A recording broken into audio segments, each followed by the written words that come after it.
Well, hello there everybody. So this makeup is inspired by the Queen of Hearts. Now everybody has their own interpretation of it or something they want to do, and this is what I did.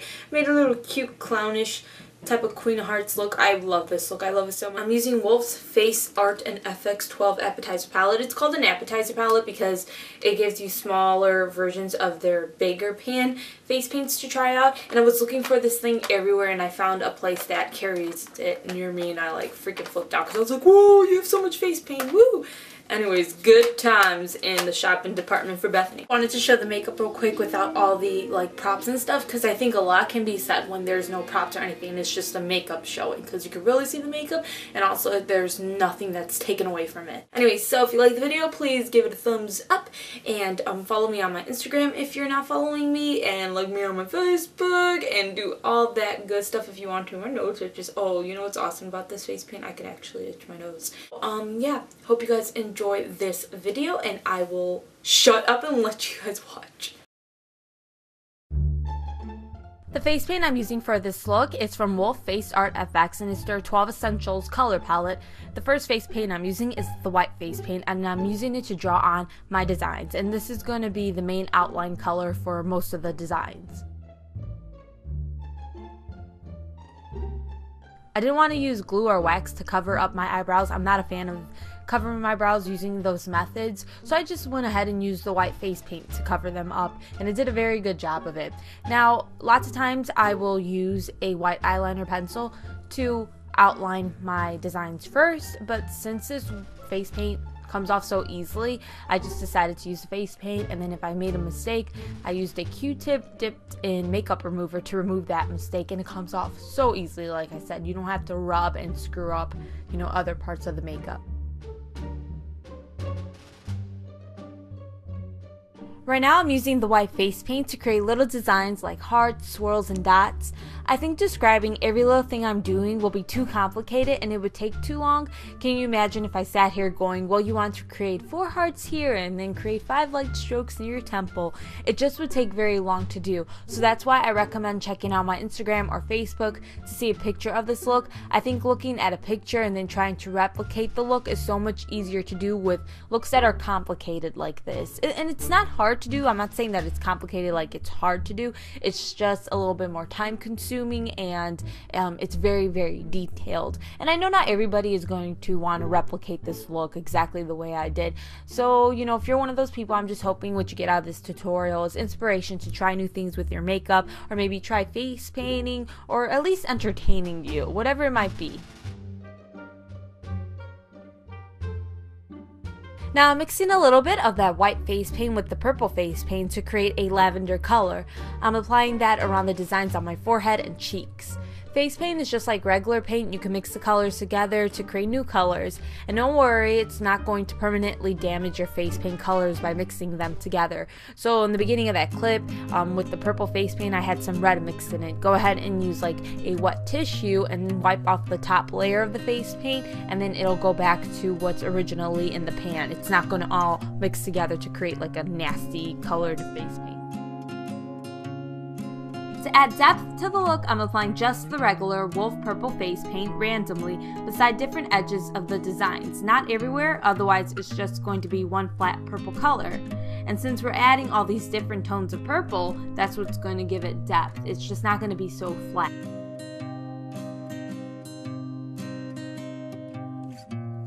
Next, I'm using the pink face paint to paint the bottom half of some of my hearts and swirls pink.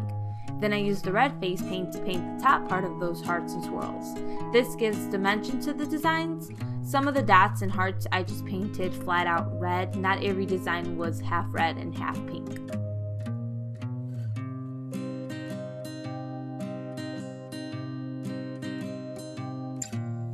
I want there to be a gradient from red to pink to lighter pink, so right now I'm just applying red face paint to certain areas that I want the gradient to be.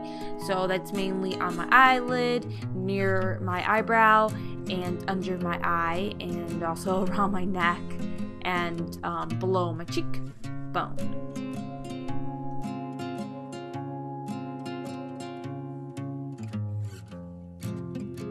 True story. I get very impatient when I do these type of looks just because I do them from the top of my head. I don't have a set plan for it, so I get really excited when I have an idea and I skip to doing something else when I should probably finish another thing off. So I went straight to doing the neck when I probably should have finished applying the pink face paint to create the gradient. So yeah. On to the fun stuff, blending. So now I'm using the pink face paint and blending it in with the red face paint. The red face paint is your base color, and then you're going to apply that pink face paint. Just blend it in with your brush. You don't want too much water on your brush, otherwise it's going to run. And sometimes you have to go back with the red face paint and use it to blend in the pink face paint a little bit better.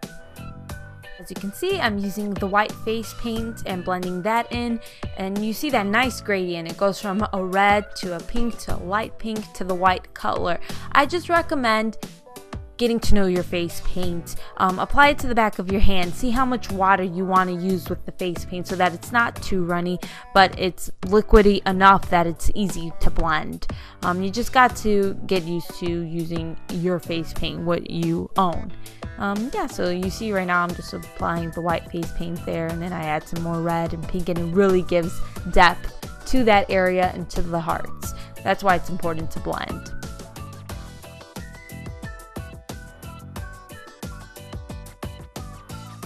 I'm doing that exact same thing to the eyelid, making it go from a red to a pink to a light pink to a white. And I'm using the face paint to contour the nose by dragging the face paint along the side of the nose, the bridge of the nose. This is going to help it appear slimmer. Here I am finishing off the neck by applying white face paint between the red stripes. And then lots of the brushes I'm using beside the Wolfe ones are from NYX and MadeULook by Deluxe. And then I go ahead and paint on the rest of the nose, and it was little hearts on my nose. It looked really cute.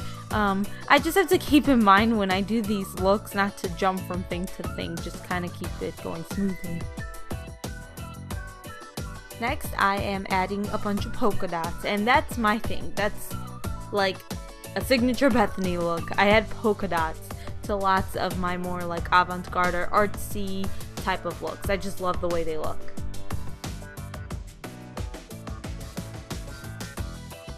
I'm gonna go ahead and use some eyeshadows and apply them to my eyelid, underneath the eye, the hearts on my neck, even the little design that's right underneath my cheekbones.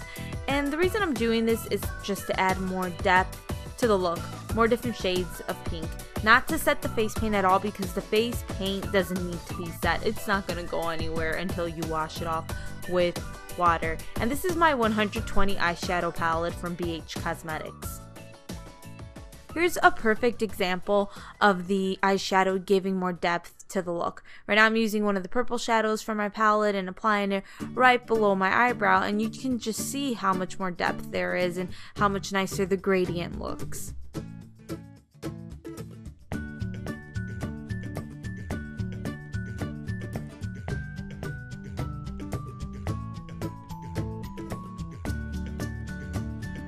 I made sure my eyelid and right below my eye, the center of it, were very white, and this helped my eyes appear bigger. And onto the finishing touches, I applied black eyeshadow along the lower lash line and on my lash line. Then I went ahead and applied fake eyelashes and drew on some lower lashes to help my eyes appear bigger and clown-like. Then I used some foundation and applied it to the areas of skin that were showing.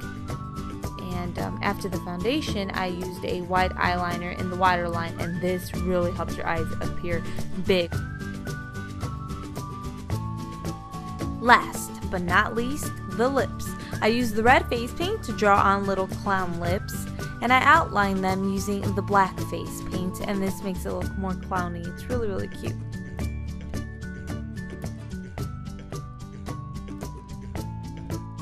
And I used the white face paint to draw two lines going through the lips, one on the lower lip and one on the upper lip, and it looks very cartoony. That is it. I hope you enjoyed this video. That was a pretty long tutorial, yeah. So if you did, please give it a thumbs up like I said, and make sure you follow me on my Instagram and Facebook, and check out my previous tutorials if you haven't, and subscribe to my channel for more videos. So I'll see you guys. Take care. Goodbye.